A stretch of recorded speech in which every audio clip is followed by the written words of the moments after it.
आप पहला जवाब दो। लेडी ने बोला पगार हम देते हैं आप, अगर आपको लगता है आप जो बोलेंगे नहीं देते ना, आप नहीं देते ना, कोई बात नहीं, तो इनके ऊपर अभी आप अंदर जाइए ना। मैं अशरफ शेख, आज मैं मीरा भाईंदर शहर के MTNL ऑफिस में मौजूद हूँ, जो फाटक के करीब है। और यहाँ पे माजी आमदार नरेंद्र मेहता ने रजिस्ट्रेशन ऑफिस पे अचानक जाने का फ़ैसला किया और वहाँ पर पहुँच गए। और ख़बर जब मालूम पड़ी कि यहाँ के रजिस्ट्रेशन ऑफिस के जो मुख्य अधिकारी है राकेश पारिक, जो यहाँ पे अपना एक बड़ा साम्राज्य बना रखा है, सरकारी अधिकारियों की जगह अपने प्राइवेट लोगों को यहाँ पे नियुक्ति करके लोगों का काम करवा रहा था। और दूसरी बात, जो सरकारी डेटा है वो आम आदमी उसे जब चाहे देख सकता था और जब चाहे उसे क्लोज कर सकता था। और साथ ही साथ जो रजिस्ट्रेशन जैसी एक कीमती जो जानकारी है वो आम आदमी के पास, जो इन्होंने काम के लिए रखा हुआ था, ऐसे 20 लोगों के पास जो ये जानकारी, सरकारी जानकारी वहाँ उनके पास पहुँच रही थी। इसको लेकर मीरा भाईंदर के माजी आमदार नरेंद्र मेहता से हमने बात की है। आइए जानते हैं उन्होंने इस विषय पर क्या कहा। लोग अपने फ्लैट खरीदते, प्रॉपर्टी खरीदते, ज़मीन खरीदते, यहाँ पर रजिस्ट्रेशन होता है और पूरा अधिकार इस ऑफिस को है किसी भी चीज़ का रजिस्ट्रेशन करना है तो। लेकिन यहाँ पे क्या नाम, राणे ना इनका, आड़े, रविंद्र आड़े और पारिक, ये दो नाम के अधिकारी यहाँ पे आए। ये केवल फ्लैट का डॉक्यूमेंट रजिस्टर करते, पर डॉक्यूमेंट 2000 रुपया लेते। उदाहरण, कोई दूसरा डॉक्यूमेंट होगा तो मेरे को ये रूटीन का बता रहा हूँ। और रोज के 25-30 डॉक्यूमेंट वो भी रजिस्टर, 25-30 ये भी, रोज का 60-60 हज़ार रुपया यहाँ से लेके जाते। मतलब करीबन महीने का 20 लाख रुपया लेके आते, साल का 2.5 करोड़ के आसपास।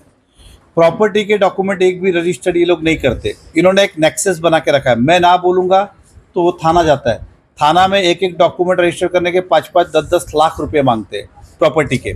और बिल्डर बेचारा मजबूर, की बिल्डर हो या कोई भी ज़मीन खरीदता है, लैंडलॉर्ड भी खरीदते हैं, खेती की ज़मीन हो जो भी, वो खरीदने के बाद वो बेचारा मजबूरी में उसको पैसा देना पड़ता है, कोई सुनवाई नहीं है। इसकी कई बार हमने शिकायत की थी। मैं खुद कल JDR जॉइंट डायरेक्टर रजिस्ट्रार के पास में थाना गया था। उन्होंने कहा था कि अगर पाटली टुकड़ा है तो NA होगा तो हम करेंगे और पूरा होगा तो कन्वेंस। लेकिन इनके पास अभी तक मुश्किल से एक आधा कोई कन्वेंस हुआ रहेगा तो हुआ, बाकी वो कन्वेंस करते ही नहीं है।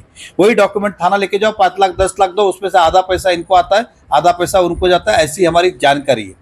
साथ ही साथ मैंने आपको बताया कि पर डॉक्यूमेंट लोग यहाँ पे पैसे लेते।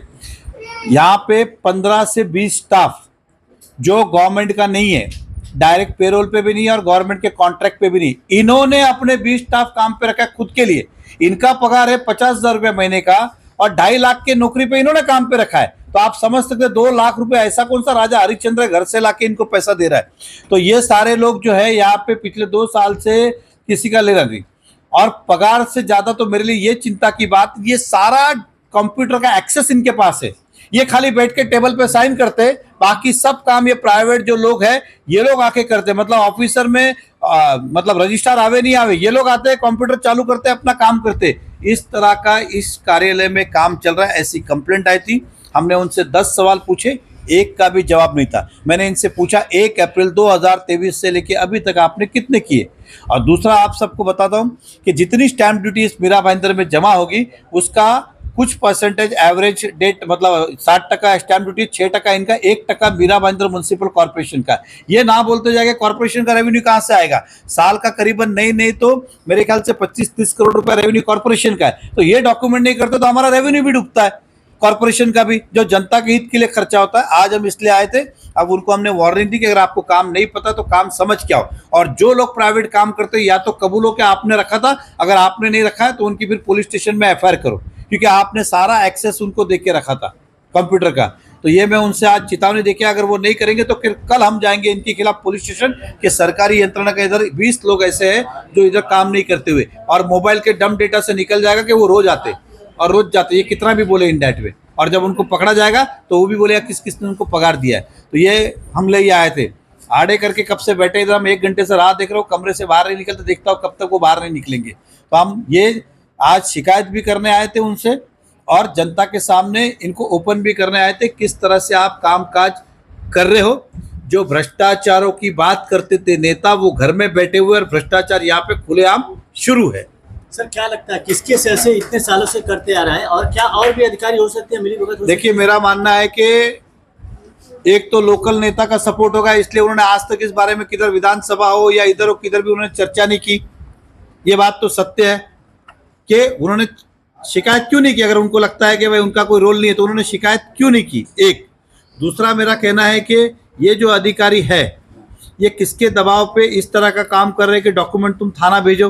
ये सबकी इंक्वायरी जरूर है, इसलिए इनके ऊपर प्रशासन ने, कलेक्टर साहब ने एफआईआर करनी चाहिए कि तुमने इतने लोगों को पैसा पिछले 2 साल से कहाँ से लाके दे रहे हो। 2 साल में करीबन अगर आप सोचो 2.5 लाख रुपया इंटू तो 50 लाख 1 करोड़ रुपए की सैलरी इन्होंने कहाँ से दी। इनका पगार नहीं है, ये घर बेच देवे तो नहीं दे सकते, तो इतने लोग काम कैसे कर रहे थे। तो इससे स्पष्ट दिखता है। सर, सोसाइटी के डीम कन्वेंस और कन्वेंस के लिए लाखों रुपए देने पड़ते हैं, उसके लिए क्या करेंगे?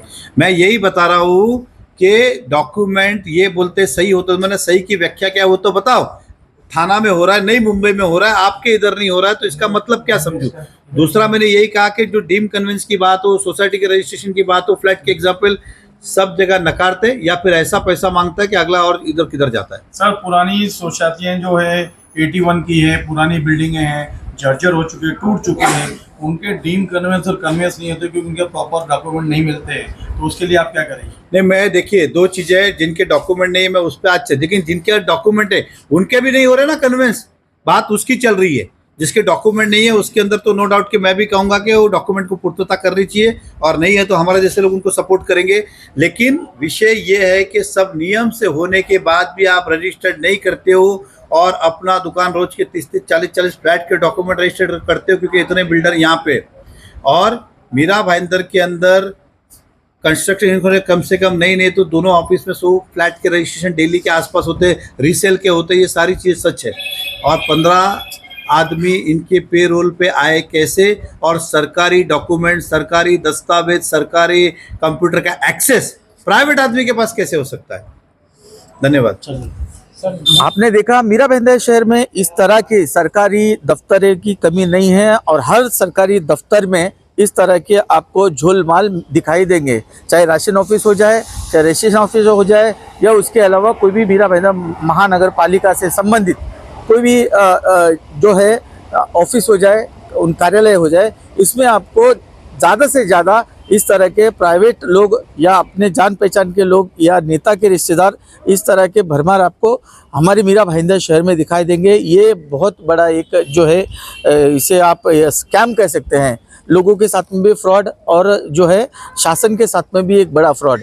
अब आने वाला वक्त ही बताएगा कि ये जो है क्या सफाई देंगे अधिकारी, और अगर सफाई नहीं देते हैं तो नरेंद्र मेहता इन पर क्या किस ढंग से जो है कार्रवाई करेंगे, ये तो आने वाला वक्त ही बताएगा। मीरा भाईंदर से अशरफ शेख, इंडिया 707 न्यूज़ के लिए।